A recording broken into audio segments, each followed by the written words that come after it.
Hey We Terry, are good to see you again. Hey Earl, good to see you.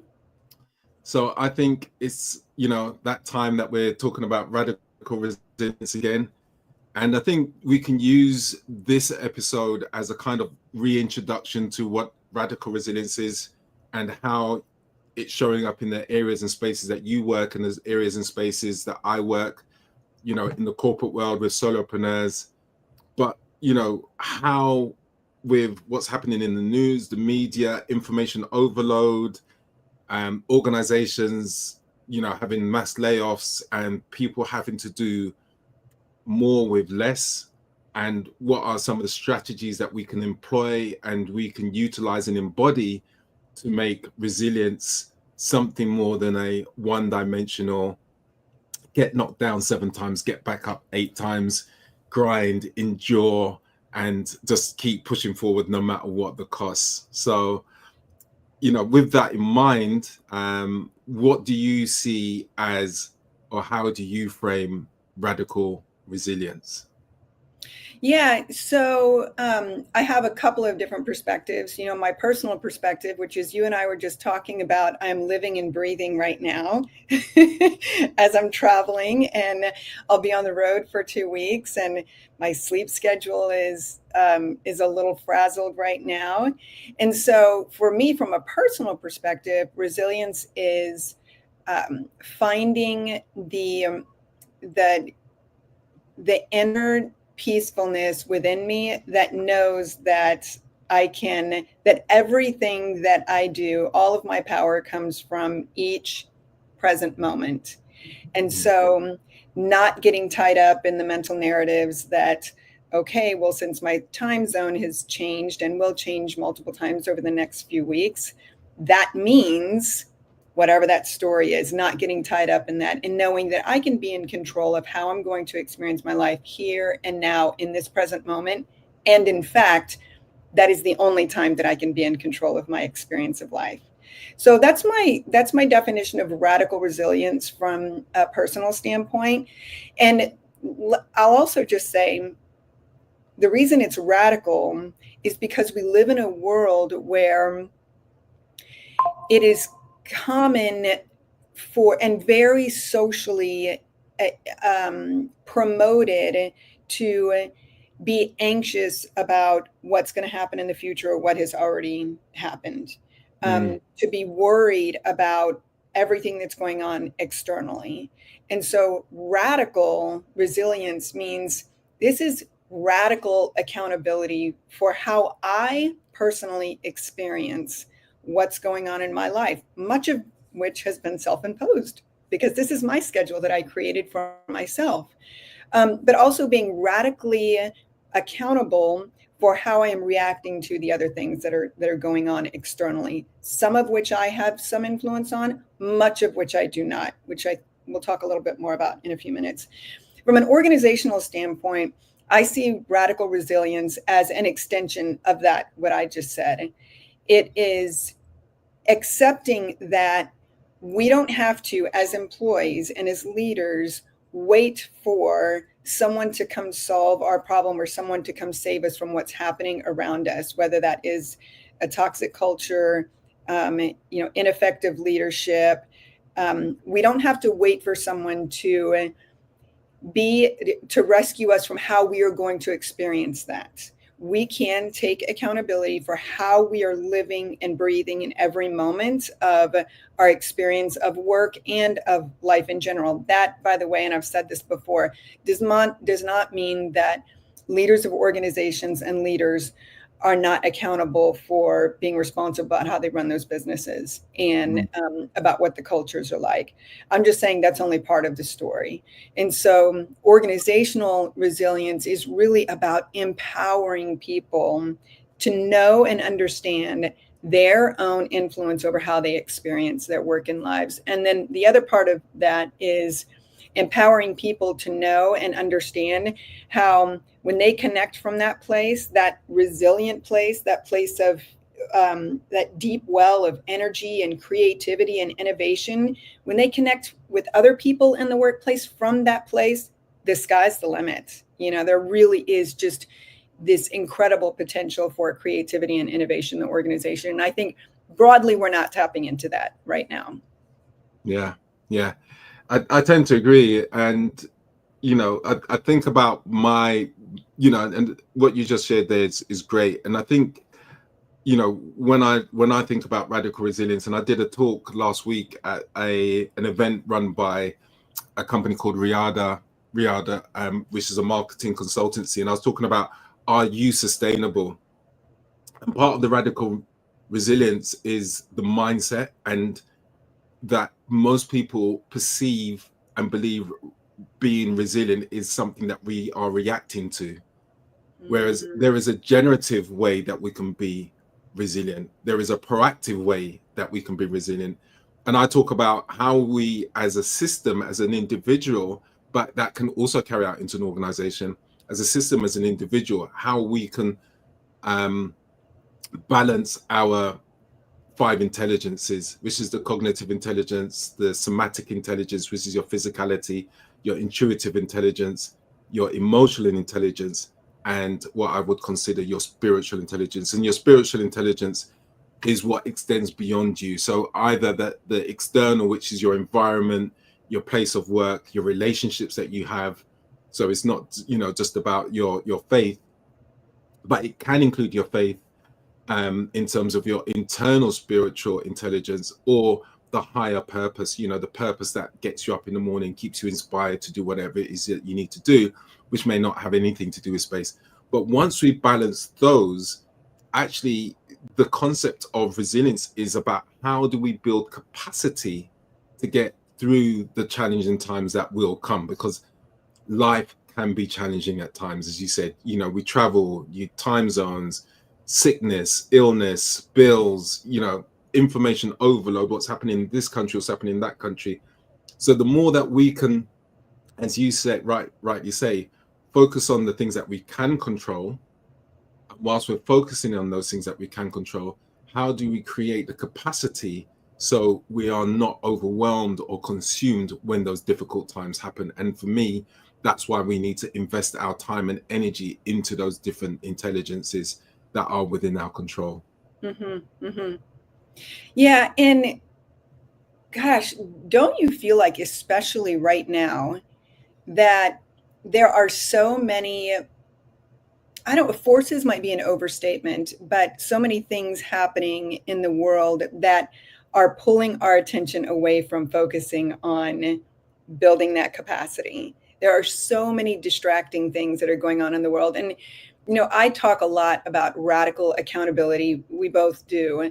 But I also want to acknowledge that it's a really hard time to be a human right now. It's a really hard time to be in this human experience right now.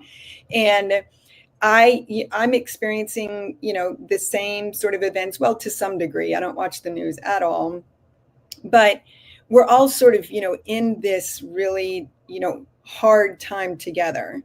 And it is challenging. Like, life is challenging. There's really no way around that. And I think sometimes our expectation that it shouldn't be this way, whatever it is, XYZ, fill in the blank, shouldn't be happening, is what makes it so much more difficult for us, especially when what shouldn't be happening is something that is completely outside of our control.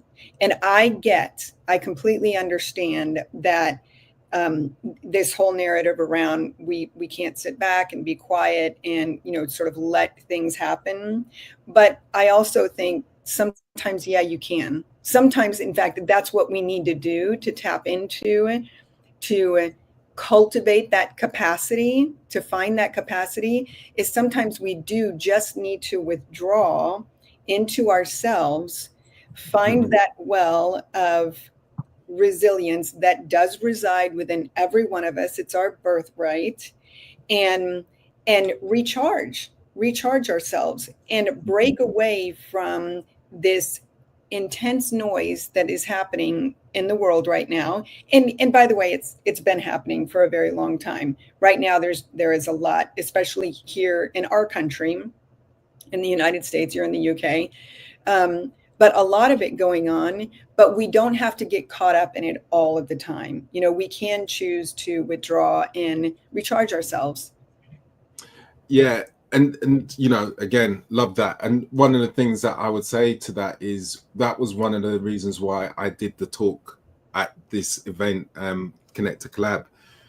And the theme being, are you sustainable? Because I've seen it so many times, and one of the things that I'm quite passionate about is what's happening in the environment and how we can make choices that can make the world a better place. So whether that's social justice, food security, environmental changes, there's a number of organizations and agencies that I'm involved in, and I see lots of people involved in these agencies and organizations, and they're getting burnt out. And it's like, you're trying to save the planet. You're trying to feed into all these different things that you see happening, and you are getting burnt out. How are you going to do that if you can't actually look after yourself? And I think so often we are so busy based on the narratives that we get from the mass media and various different places that we're trying to save the global village, and we're not looking after our own village. And whether that's our family, whether that's our local community, the village that you live in, or the town that you live in, we're trying to just take on this mammoth task because we are getting more information in a day. I read this recently. We're getting more information in a day than a well-educated person would get. Actually, I'll say a well-educated man, because back then, maybe about 500 years ago, women weren't getting access to the education the same way. So a well-educated man would get in his lifetime. We get more data in a day than that person would get in a lifetime who's well-educated, because we've got access to so many different things.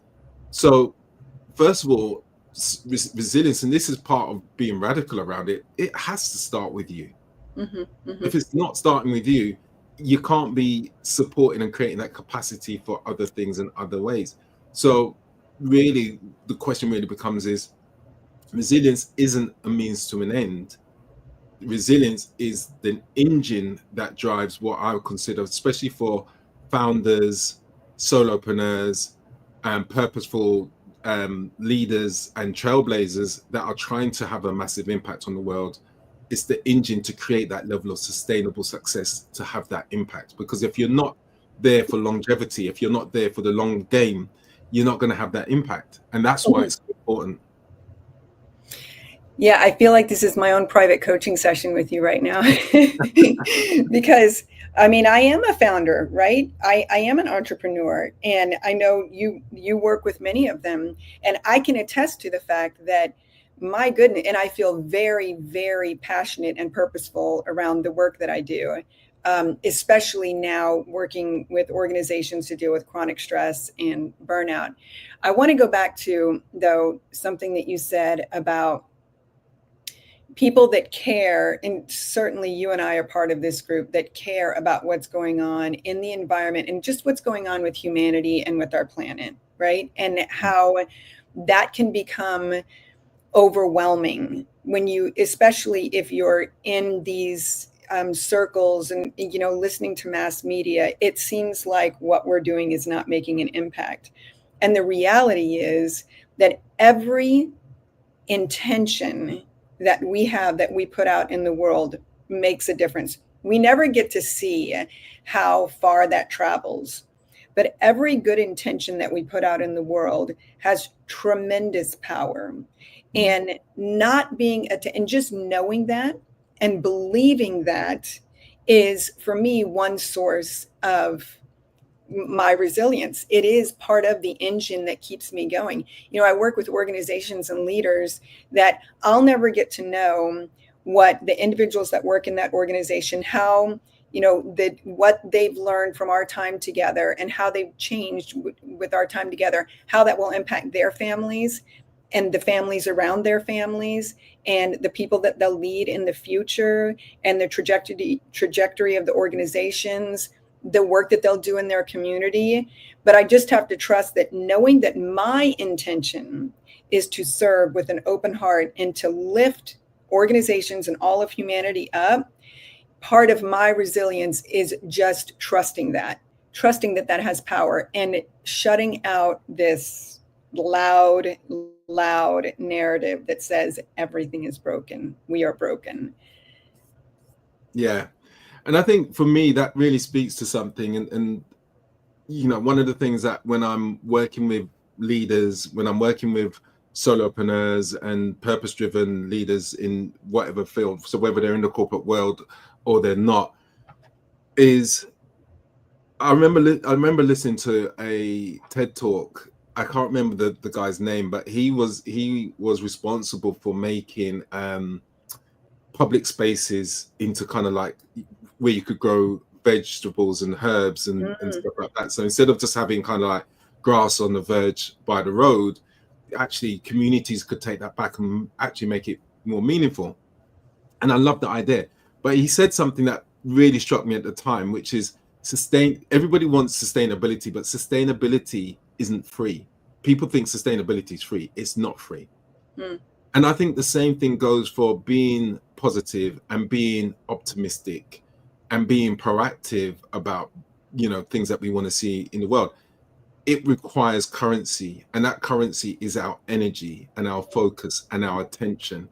And when our attention is being drained, we're being distracted from the things that are right in front of us. So whether that's, you know, our family, our spouses, our children, our health and well-being, and we're just getting these drains of this is what's happening overseas. And not to say that these things don't impact us and we shouldn't care about these things.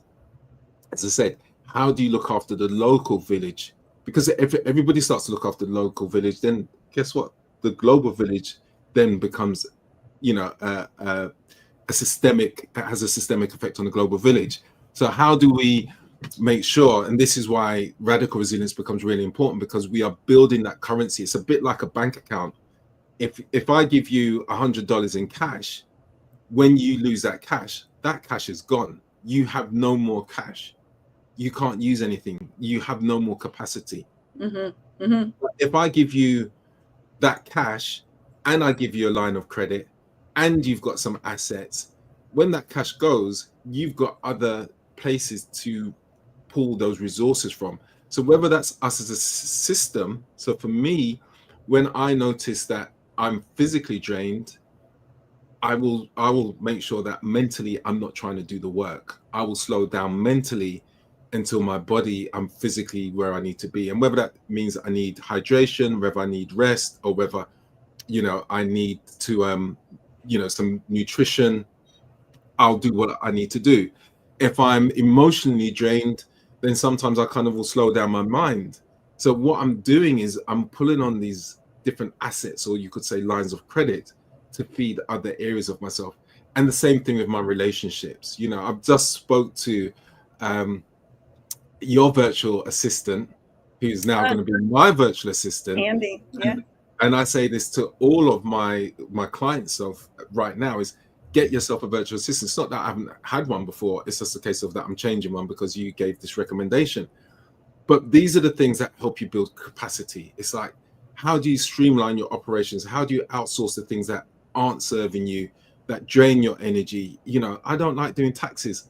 I've got somebody who does the bookkeeping and the accounts. I don't want to do that. Or technology, I'm not good at technology. So guess what? I've worked on a many occasion with a business, the person who looks after my business systems, and they set it up and they get it operational and it just works.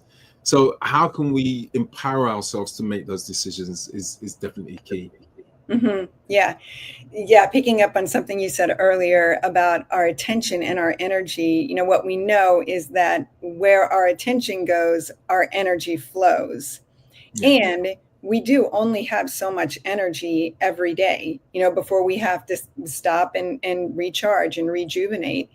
And again, what you said, it doesn't mean that there aren't things going on in the world that we wish weren't that way. But are we paying attention and therefore giving our energy to things that we have very little influence over, as opposed to paying attention and giving our energy to the things that are within our circle of influence. To go back to gosh, Stephen Covey, years, decades ago. And one of the exercises that, it's an exercise that I found in a book, but then I also just recently saw this social media post that talked about this. And I thought it's very easy and it's very accessible. But one of the things I wanted to make sure we do here on this call that you and I both want to do is share strategies, right? Mm-hmm. Like actually have something that people can take away and help them navigate what's going on in their microcosm and in the, their broader environment. Or at least, help them navigate, help them be in a little more control of how they experience it. And so one of the things that I came across is this idea that look for evidence that things are really going well.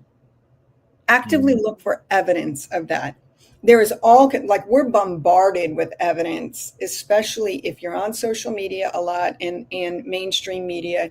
You're bombarded. We collectively are bombarded with evidence that says how terrible things are right now and how dire they are.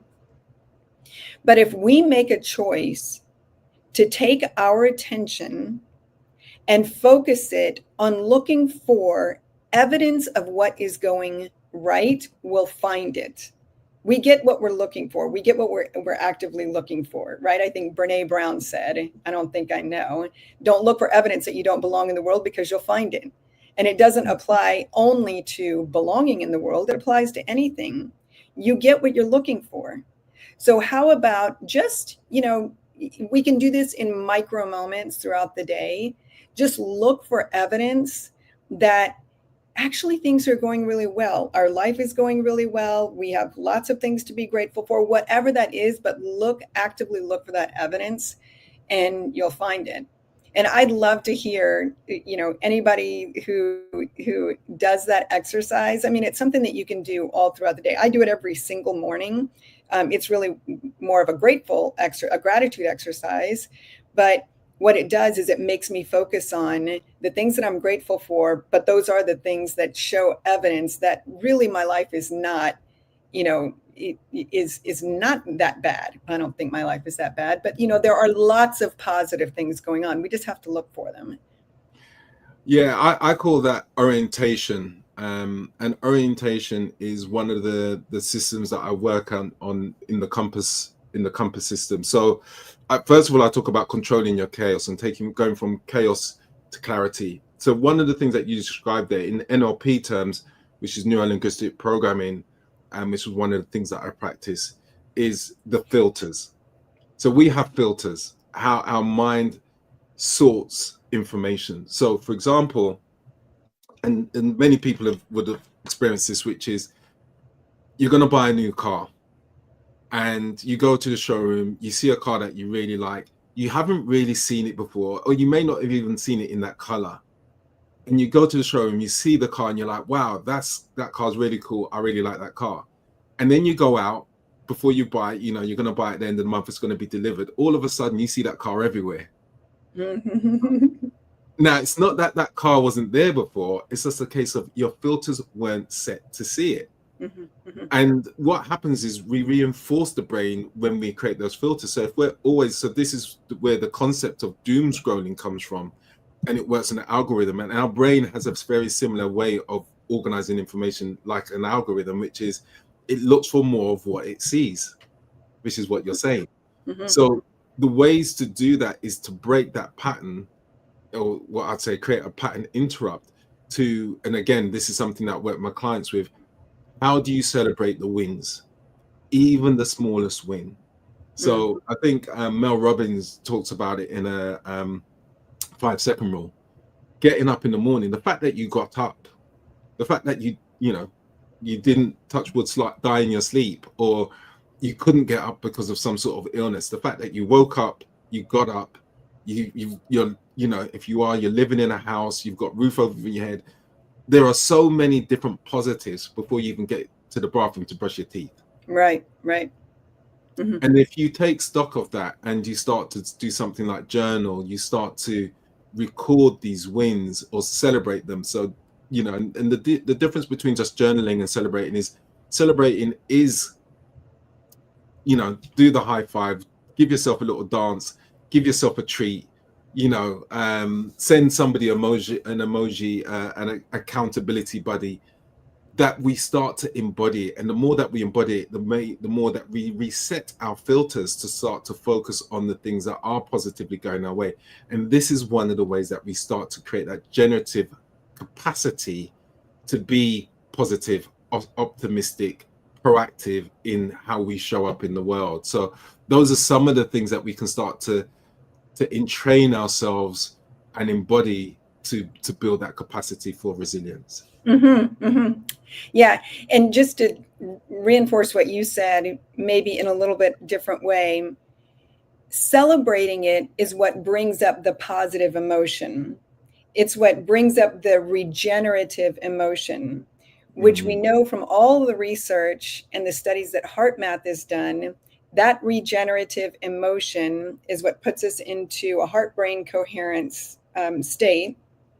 And it's what promotes neuroplasticity, which is the longer term resetting of the filters that you mentioned, right?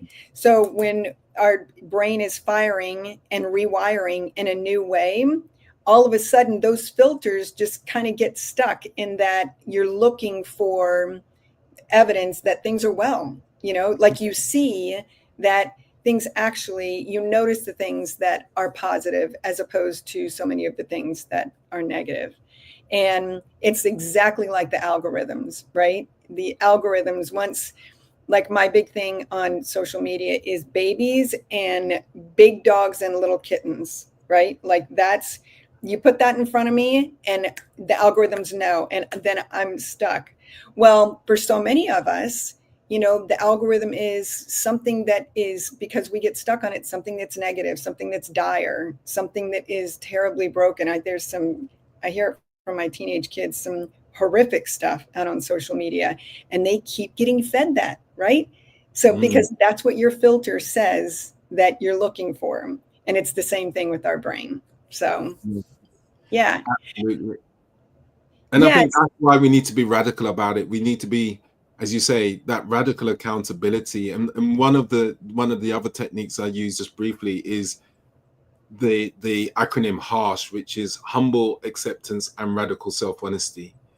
Mm, And humble acceptance is really just from the notion it's happened, right? It is what it is. There's no point saying it shouldn't have happened. Coming back to the expectations that you talked about earlier, there's no point saying it shouldn't have happened. Why did that happen? Why me? Everything else, it's happened. Humble acceptance is just removing the judgment and saying it's happened, and so you can move on. And the radical self-honesty comes into 2 points, which is, what are the facts? Forget the story, forget what you're telling yourself. What are the actual facts? And then the second part of that is, what is it within my control to take responsibility for? mm, mhm. And that has got me out of many stuck situations just by humbly accepting this has happened. It's not great. I don't like it, but it's happened. And then being radically self-honest. And sometimes that radical self-honesty is, it's not about being toxically positive. It's kind of like, yeah, this sucks. This hurts. I didn't want this. And that, even just being honest about that, about your feelings, and being vulnerable about that, can be really important. And that allows us to move forward. Yeah. The other thing I think that's radical about it is that, these prevailing narratives say that things are happening to us, like we are the victims of everything that's happening in the world. And so it's really radical to take accountability for how we're experiencing and how we're showing up in the world despite what's going on around us. Yeah. So we are just about out of time and want to be respectful of everyone's time who will take the time to view this, even the recording. And for those of you that were here, thanks very much. We are going to do this again. And it's 100% my fault that we haven't been more consistent. but you and I both really want to be more consistent about this because it's such an important topic right now. And we also want to go back to having an audience that we can engage in. So I think we'll probably at some point figure out how we can do this via Zoom, and we can engage people and have more of an interactive discussion. So as always, it has been my pleasure spending time with you, my friend. And likewise. Yeah, thanks to everyone who showed up. Have a wonderful day. Thank you, everyone. I'll see you in the next episode. Okay, bye-bye. Bye.